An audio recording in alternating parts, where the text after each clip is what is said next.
Hello and welcome to the Daily Meal for Tuesday the 16th of September 2025. In today's Millwall news, it was match day in South London, down at Selhurst Park, and we lost the tie.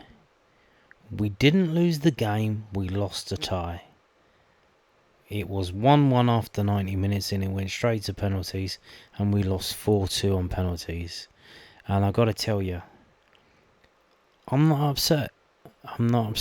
Because we played the best we've played all season. That's a fact. You could say, well, the Sheffield United game, but, Sheffield United fucking dog shit. Crystal Palace Premier League team, they put out a strong team today. We played very well against them today.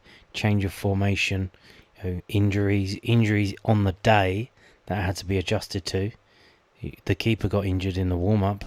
Crocombe was named in the starting lineup an hour and 15 minutes before kick-off, which is, they do it an hour and 15 minutes before now, not an hour and 15 minutes. He was named in the lineup. They had to change, about 20 minutes before, they said, oh no, now Bender's going to start, and then Joel Coleman's going to be on the bench. And then after 20 minutes, you got Danny Kelly going down, and he comes off injured. And there isn't a central midfielder on the bench. There isn't any Massimo Luongo, and there's no Kundal. Apparently they picked up knocks that when they couldn't turn it around in time for today's game. So they won on the bench. They won in the squad. They won on the bench. And they had to bring. Luckily, Bangor Williams was on the pitch. He was on the right hand side. They moved him into the middle. So, bizarre set of circumstances that we saw today, but absolutely brilliant and outstanding from the team. Although, there were a few things again. Ivanovic again wasn't all that. They started with him. We'll get into the team in a minute. Obviously, this is the match report from millfc.co.uk. Just want to give you my thoughts before we get into that. And Josh Coburn, I think this was pre-programmed because they only started with one up front, and he doesn't want to, put anyone's nose out of joint, so he gives them half each. Because it's going to be a 90-minute match, win, lose or draw. It's only 90 minutes. So I think they pre-programmed it that one would have the first half and one would have the second half. So Coburn comes on at half-time, and he does his usual. He gets a shot. He gets a close-range shot, and he manages, he kicks it in his face. Not technically not in his face, but it wasn't towards the fucking goal line, that's for sure. So again, he misses another sitter, which he's getting a bit of a reputation for doing that. Negley got put through in the first half, and he managed to kick it wide when it would have been easier to score.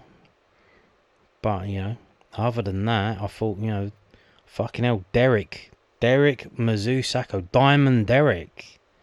He might not be able to speak English, but fucking hell, he can play football. That was his debut today. He did not look out of place at all. My goodness, what a player. He can tackle, and he can pass. Man, wow. Who else? Look, Jack Howland, he came on late on. Didn't do much, but he got an assist with the corner. Man, how's that? And Ryan Leonard, everyone's slagging off Ryan Leonard for some reason, saying he's too old. Well, he fucking scored, didn't he? So, maybe you should shut up. Grant was good. Sturge was good. Bangor Williams was brilliant. We were pretty good today, which, despite the result, I'm upbeat because been waiting for that all season, and finally, we need to sort out what the fuck the people up front are doing. What's Ivanovic doing? What's Coburn doing? What's Negley doing? Because we need them to score goals, because yet again we've scored a goal, and Ryan Leonard scored it. It wasn't. None of the strikers have scored. So yeah, here we go. Mill bowed out of the Carabao Cup at the third round stage on Tuesday night with a 4-2 penalty shootout defeat following a 1-1 draw after 90 minutes against Crystal Palace. Chris Richards gave the home side the lead in the second half, but substitute Ryan Leonard popped up with a header in the 90th minute to secure a draw and take the game to penalties. However, the Premier League outfit were to squeeze through on spot kicks. Alex Neil named 5 defenders in his starting lineup, with Tristan Crammer captaining the Lions and Derek Mazursako making his Millwall debut. Kamal Grant retained his place from the second round win over Coventry City, while Stephen Bender started in goal. Jeremy Pino shaped to shoot inside the first minute at Selhurst Park, but his effort was met by a smart stop from Bendo, who pushed the ball away to his left. The Lions then began to settle into the game, using the right-hand side and advancing into the Palace penalty area, but the final ball lacked. Dan Kelly had to undertake some sterling defensive work to stop former Lion Romain Esse having a go at goal with 15 minutes on the clock, but the Scot had to be replaced by Turno Ballo on 23 minutes after picking up a knock. And that Ballo, man, he's pretty decent as well. I forgot to mention him earlier. You get him on the ball. Off the ball, I'm not so sure. Tackling, closing down, but on the ball, my goodness, wow. Bender rushed out to clear as Esse's cutting through ball looked for Palace's front runners moments later, with the Fulham lonely then having to keep out a Daniel Muniz header from an acute angle. Pino dragged an effort wide as the half-hour mark approached, with perhaps the Lions' best chance to date coming on 32 minutes as Sturge pushed high and fed Mihailo Ivanovic. His attempt, however, was blazed over. An even better chance was to arrive a minute later, though, as Ballo found an unmarked Kamil Negli, only for the attacker to drag his shot wide from inside the area. That's the one I was mentioning before. Wes Harding's cross led to Ivanovic heading towards goal, but Walter Benitez saving on 38 minutes, with the impressive Mazusako's run and cross allowing Sturridge to strike at the back post in the final action of the half, an effort that Benitez had to save.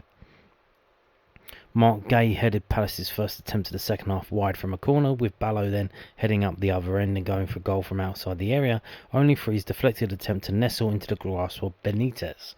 A deep cross from the right hand side had to be plucked out of the air by Benitez as Taylor lurked to the back post, whilst another Millwall chance came and went on 67 minutes as Josh Coburn, a half-time substitute for Ivanovic, found himself unmarked in the box. However, after receiving Ballo's cross, the striker missed his chance from the edge of the 6-yard box by kicking it onto himself and knocking it wide. Jean-Philippe Mateta, I remember him, rounded Bender on 71 minutes and struck towards the net, only for Taylor to rush back and clear behind, but from the resulting corner kick a scramble ensued and substitute Chris Richards took advantage to give the home side the lead. A triple substitution followed from the head coach Alex Neil, bringing Leonard, Adomio Maku and Jack Howland into the play, replacing Grant, Rahis Bangor Williams and Negli, and it was Maku who had the chance to bring Mill on level terms with just over 2 minutes to play as he took Crammer's defence splitting past in his stride, but it was stopped by a challenge from Richards. In the 90th minute, Maku's cross had to be hacked over his own crossbar by Maxence Lacroix, but from the corner that followed, the Lions deservedly got themselves back on level terms as Leonard headed home. There was more drama to follow in stoppage time as somehow Palace did not grab the win as Muniz found an unmarked Mateta yards from goal and the Frenchman fluffing his lines and striking wide. And so to penalties. Mateta went first for the home side, Bender guessed correctly, but the Frenchman found the net. The Lions captain Crammer stepped up next, but his penalty was tame and palmed wide by Benitez. Yeah, you imagine, Tristan Crammer, this 6'3" defender or whatever he is, that he would have smacked it with a bit of welly, a la Stuart Pearce, but he kind of powder puffed it into the corner and the keeper saved it. Palace's goal scorer Richards was next and sent Bender the wrong way, with Harding scoring after. Justin Devaney also sent the stopper the wrong direction to score, with Mill's own goal scorer Lemon thumping his attempt home.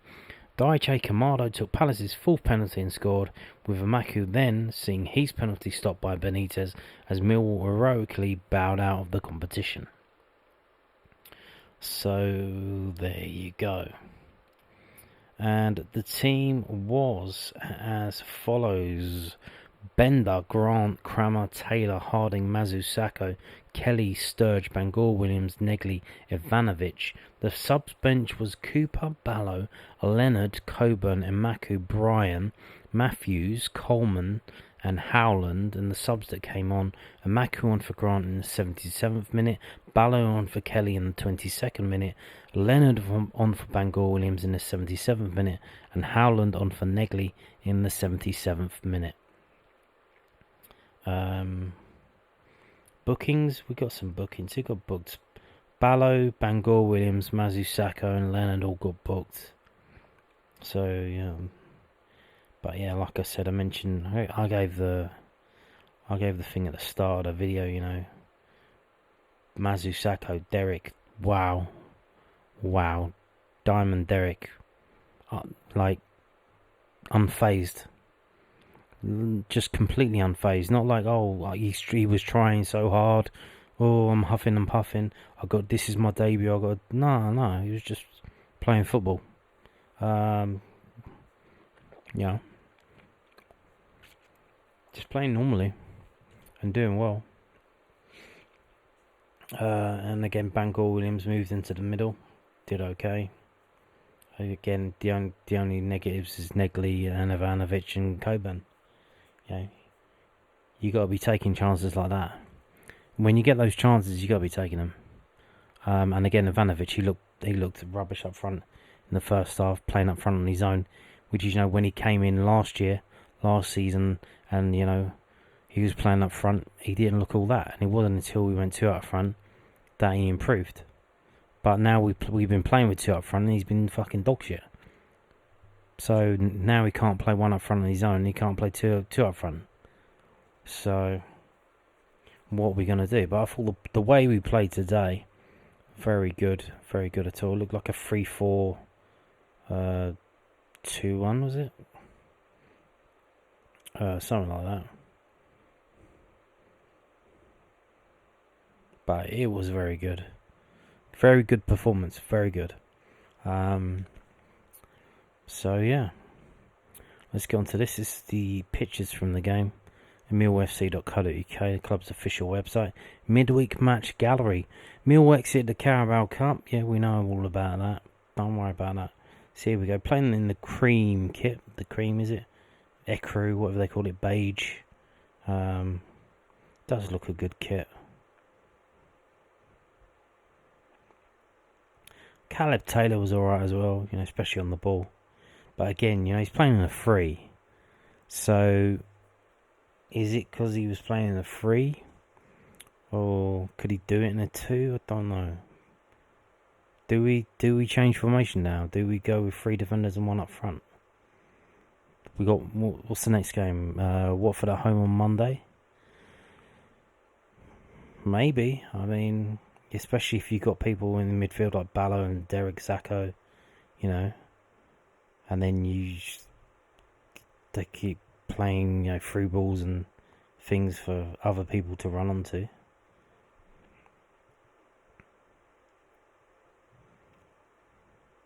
Was that was the header, I think. Yeah, there you go. Bosh. They don't like it behind the head. They don't like it, do they? And that's the penalty shootout. Yeah, Bender did get a touch to one of them, but it went in, so there you go. What can you do? Now, this is post-match comments from newsshopper.co.uk after the game. I think they've just taken this from the tweet that was put up on Mill's X page. So, hello. Alex Neil proud of young players despite Mill's Carabao Cup exits. Mill boss Alex Neil was proud of his side despite the Lions' Carabao Cup exit against South London rivals Crystal Palace, just days after another disappointing South London derby defeat. Hello? Are you... Sorry, what? Am I in an alternate universe? We didn't lose to Charlton Athletic. It was 1-1. Jack Netting. Get your facts right, Jack. The Lions rose to the challenge, however, despite being left trailing in the game in the 72nd minute. And 91st minute equaliser from Ryan Leonard sent the game to penalties. Again, the goal wasn't in the 91st minute, was it? I don't think it was that late. It was not to be for Millwall, who fell to a 4-2 shootout defeat, but Neil saw plenty of positives in his side's improved performance despite their Carabao Cup campaign ending at Selhurst Park. I was proud of the performance in general. I thought the performance levels were excellent. I thought throughout the game, we were very good, and I thought the first 4 or 5 minutes we were a little bit passive. They cut inside and have a shot from distance, and Stephen sort of parries it, and then I thought from there we grew more and more in confidence. But I think we need to realise is that we made 8 changes tonight, and we lost the goalkeeper in the warm-up, then we lost Danny Kelly after 20 minutes, and a lot of them, they're very young, and they've only had 1 day in the shape, and in terms of how to play against Premier League opponents. So for them to take all that on board and all these setbacks along the way and to put that level of performance in, I thought it was terrific. Absolutely terrific. I agree, Alex Neil. I agree. And now this was put up in the morning, so he's talking about the injury crisis in the morning. And then we find out when the team gets named, and obviously it seems like every game we play we lose 2 players. Because Massimo Luongo and Kundal weren't even on the bench for this game. It seems they picked up knocks in the Charlton game. Hopefully they'll come back for Watford, but every game we lose 2 players.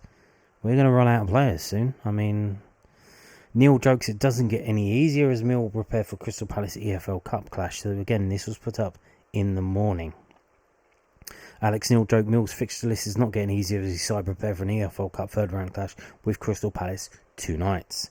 The Lions drew 1-1 with South London rivals Charlton Athletic on Saturday, September the 13th, and 3 days later I have to head to Selhurst Park for another derby, this time against the Premier League side.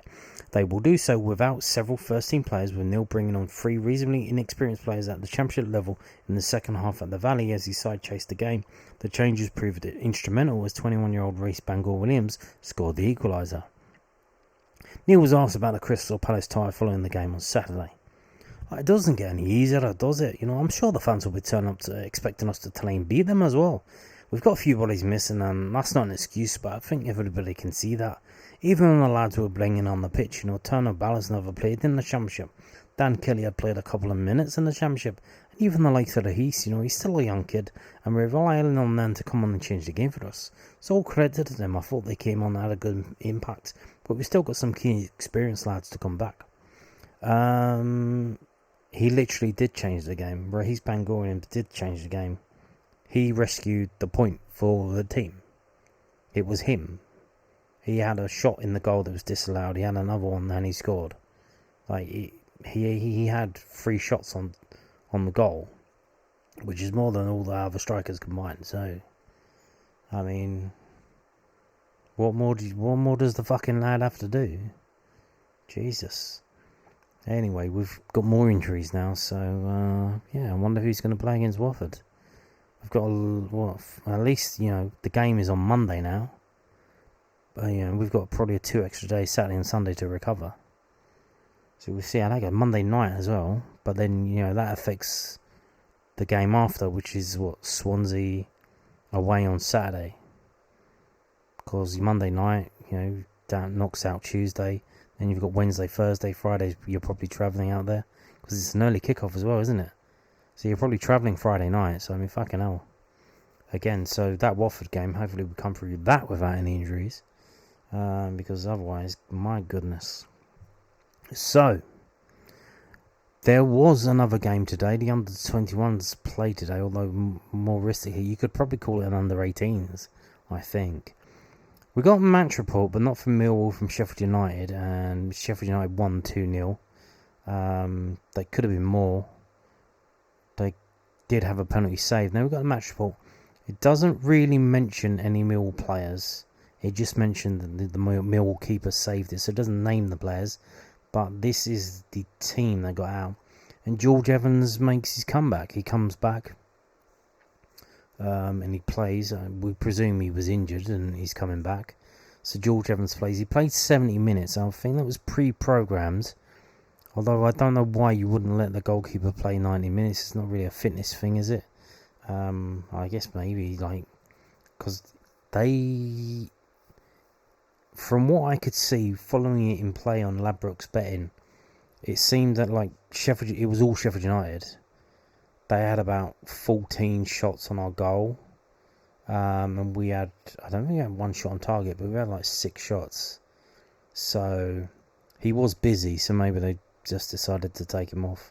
So hopefully not injured again. But he was taken off in the 70th minute. And the substitute goalkeeper came on. So the team was Evans, Beaumont, Drake, Whitby, Friedman, Mansour, Sugita, Vieira, Payton, Baker. Which one? We don't know. I presume it's Frankie Baker. Because it's number 9. But could be Maurizio Baker. We've got Celestine Charles, Thomas Smith. We've got Kirby Lindner, the keeper, who came on. Kirby, Amuse, Parks and Forbes. So that's a very young team there. And it was up against a very strong Sheffield United team that had players that had played for the first team. And a very old Ben Mee. Ben Mee was in the team. Louis Marsh, Ejike Ukaku, and Ryan One. So, god damn. Under 18s against players that have played in Sheffield United's first team. So, fair play to them for only getting out of that with a 2-0 defeat. So, yeah, like I said, this report is not really...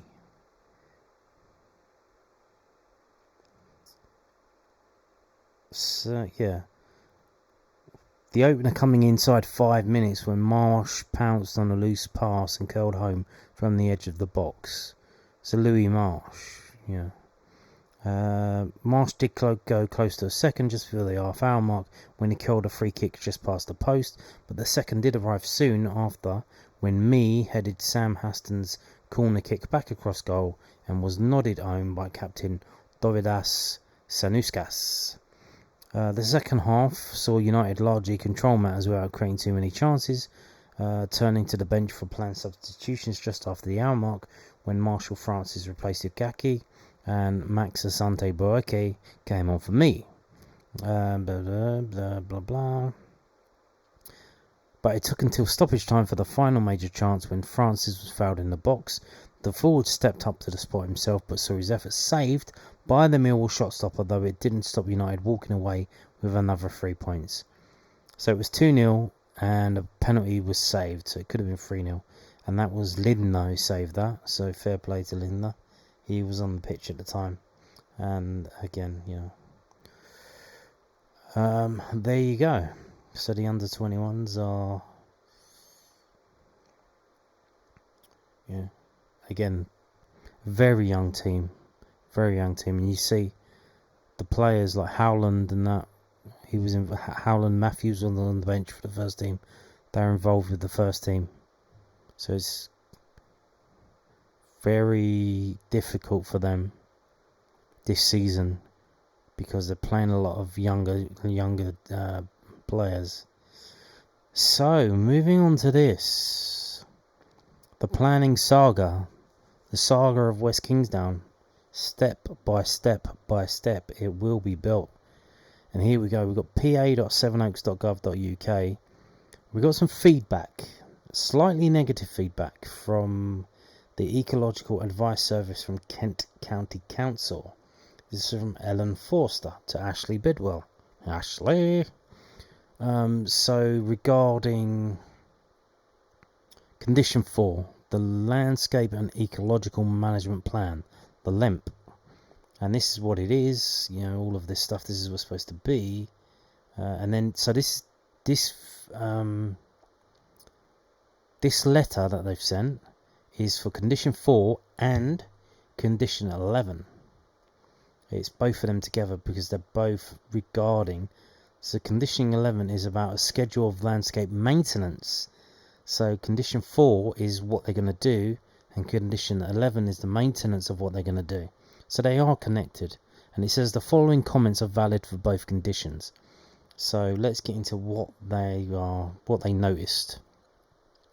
The submitted landscaping plans correspond with the master plan which was submitted as part of the original application, and they demonstrate that wildflower grassland, suds, scrub and shrubs will be planted within the site, and areas of existing woodland will be retained and enhanced. We note that the planting goes right to the edge of the pitches, training areas, and therefore we presume that they will be fenced in and will prevent any of the vegetation encroaching in these areas or restrict access to users walking around them. If this is not the case, it may need to be review the landscaping plans, and a small, what's that, 50 centimetres? Is that, what's half a metre? What is it? A metre is 100 centimetres, isn't it? Am I going mad? Yeah, so 50 centimetres grassland buffers created between the pitches, training areas and the proposed habitats to ensure that the site can be used as intended. Well, the balls are going to go onto the grassland then, though, aren't they? If it's not fenced in, it's going to go in there anyway. So people are going to have to trudge in there to get the balls. And what's going to happen to the poor dormice? They're going to get fucking studs in the head. That's not nice. A hedgehog, hedgehog, sitting there, minding his own business, and he gets a size 10 fucking Adidas Puma Predator, fucking Bosch spikes right through his head. Poor little hedgehog, eh? Oh no. It is our view that the submitted management plan is quite basic, and if someone with limited experience of managing an area for biodiversity is implementing the management, it may not be carried out as intended. So it's not detailed enough. It's not idiot proof, You need to literally. But I think they said they're going to hire a company to do it. And then once they're going to hire a contractor to do all of that stuff, the landscaping. So you would imagine that they know what the fuck they're doing, because they have to do that, because the chemicals used, they said,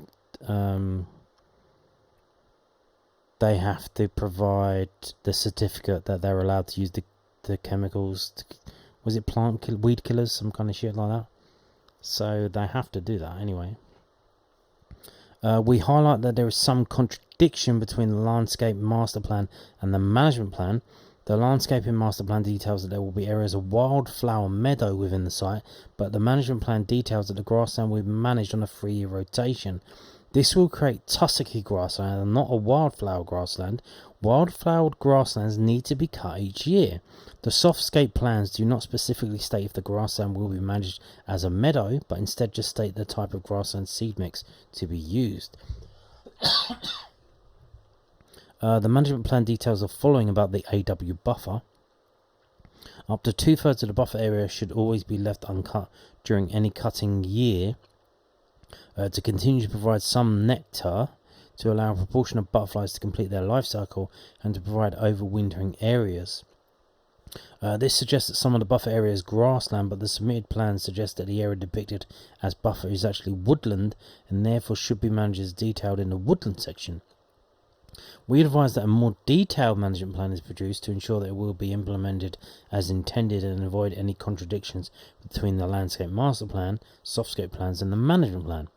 So they're telling them to go back and do it again because you didn't do these two things right. So what does that mean?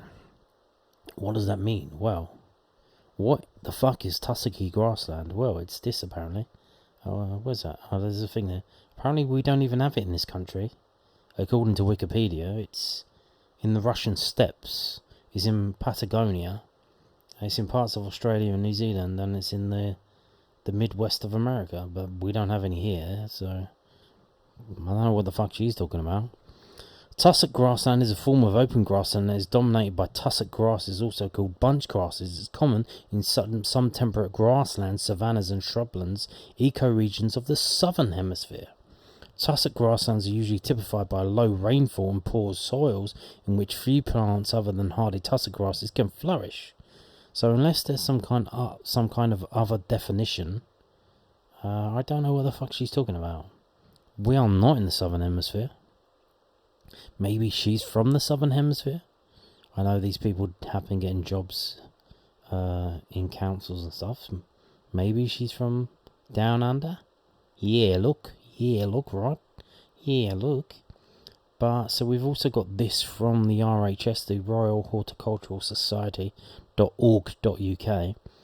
Creating wildflower meadows. How do you do it? Well, they've got a guide for us, so let's have a look. Making a wildflower meadow, whether large or small, will give your garden a more natural, relaxed feel and attract pollinating insects and other wildlife. Here we explain.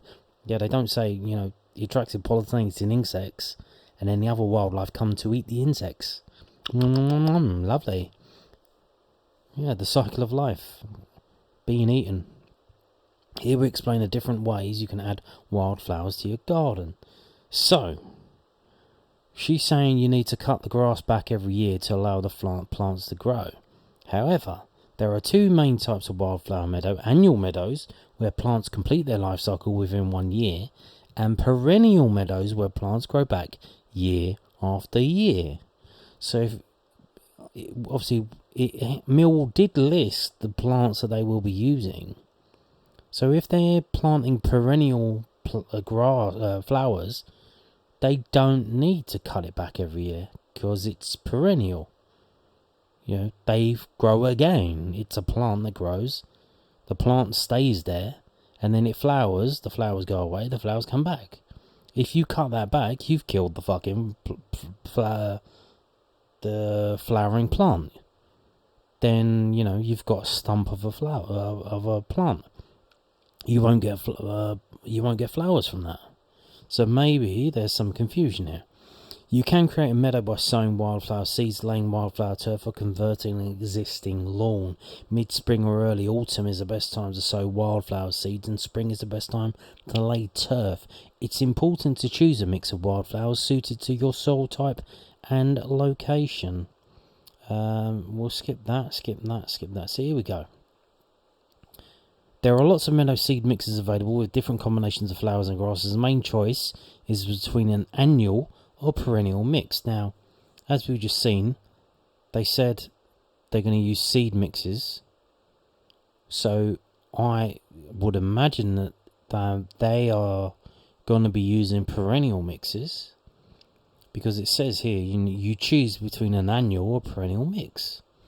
Annual meadows are usually a mix of colourful cornfield annuals, such as cornflowers, field poppies, corn marigolds and corn cockles, often with some barley and wheat too. The plants grow quickly and easily from seed and flower in just a few months. After flowering, they scatter their seeds and die. Don't we all, dear? If you want to repeat the display the following year, new plants will grow from the fallen seeds, although additional sowings may be needed. Don't fertilise your soil in the months before sowing. Choose a seed mix that's suited to your soil type and location. Perennial meadows generally take longer to establish. Most take at least 2 years to flower well from seed. So again, if that's the case, that would explain why we would cut it back after 3 years. So I think this lady, don't know her name, or I do know her name, it's on the thing, but I don't know her. I think she may have got this wrong, because that would explain why we're not cutting it back out until 3 years in. Because if the flowering plants take 2 years to flower from seed, you're clearly not going to cut it back every year, because that don't make no sense. So maybe the report didn't tell that properly.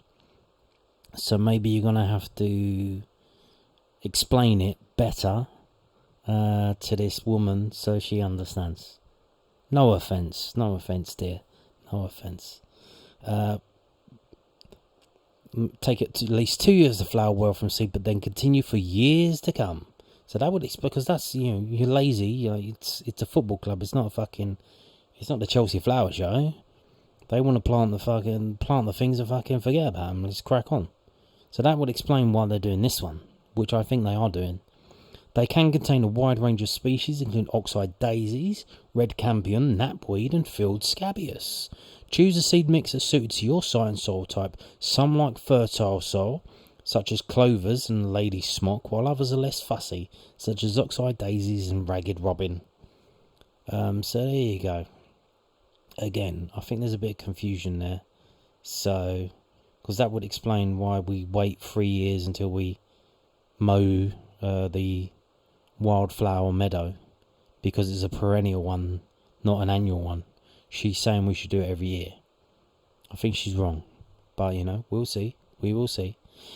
And on that note, did you ever think we would be talking about flowers on the Daily Millwall channel? I did not at all. But there you go. Thank you for watching, and goodbye.